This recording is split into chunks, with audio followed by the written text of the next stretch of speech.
I think it's time to get serious about the flu. As we all know, there's a new flu virus going around called H3N2, and it's getting so bad that hospitals are erecting tents in California to handle the overflow of people that are coming in. So what can you do about it? Well, one of the best things you can do is take some herbs that boost your immune system and have antiviral activity. There's a lot of herbs that do that, and one of the great things about a good herbal formula is that you can boost your immune system function, you can weaken the virus, and you can prevent infection. It all happens in a natural process of taking a great blend of herbs. And this is really important with this flu because of the fact that once again they've missed the boat on predicting which of the viruses we're going to be exposed to. And the shot this year is said to be only effective in 10% of the cases. So that's really not much protection, although they are saying that it might help you recover quicker from it. I don't know the truth to that, but if you decide to get a shot, that's all up to you. But I do know that there's many different ways that you can boost your own level of protection. And really that's what Chinese herbology is all about. They call it, the terrain. If you have the perfect terrain to withstand something, you have a good chance of not getting it. But more importantly, if you do, it's usually short-lived and you kick it out of your body. And either way, it's the best natural way to go about protecting yourself from the virus that's going around.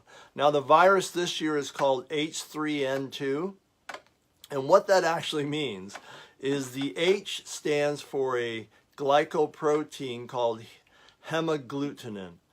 Basically, that's a glycoprotein that attaches the virus to the cells of your respiratory system. And then the N stands for something called neuraminidase, which is an enzyme that once it attaches, allows it to open up and spread around and infect other cells. So the idea here with herbs and actually with the medicines they use to treat it is to interfere with these enzymes and these processes so that the virus doesn't fully come into effect and that it's more short-lived, and by interrupting it, it doesn't really get to come full force in your body.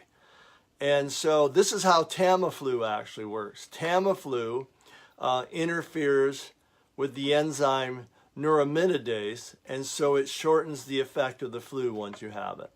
And so, but you can do the same thing with herbs.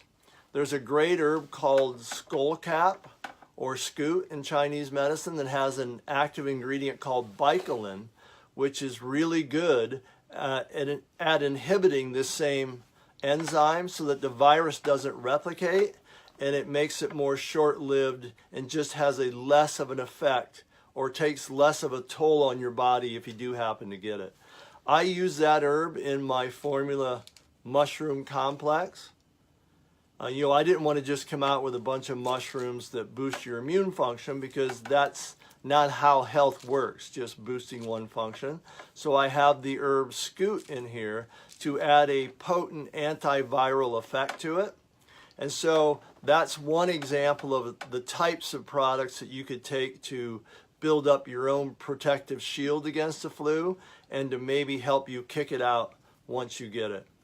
I've been talking to a lot of our customers that use this product that have been exposed to things and started to get a raspy throat and started to get sick, and then they immediately took 5 capsules 3 times a day, and within a day or so they kicked it out of their system.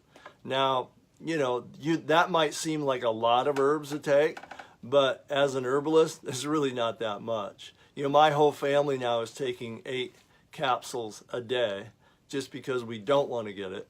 So we're taking them 4 twice a day. I'm doing the same exact dose. And I haven't had any symptoms yet, but I'm just going to do that for a month or so and ride it out, and then reduce my dose back to what you consider a daily dose, which is 4 caps a day. Again, everything about your health, whether you're looking at your diet, whether you're looking at herbs, or any other part of your program, it's really all about building the terrain, making yourself stronger so that you don't fall into these patterns or experience these things that really bring you down. And when you do, your body's strong enough to mount its own defense and kick it out rather quickly. This is to me one of the most important aspects of having a strong immune system, because every year I talk to people that get the flu. Some people will have it 3 or 4 days and they're back to work. Some people will have it from anywhere from 10 days to 3 weeks, and they're in bed the whole time, just completely worn out. The difference in that is how strong or healthy your terrain is, which is just another word for your immune system. What is your internal health like? And how strong is your immune system in its ability to ward off things and to kick it out of your system?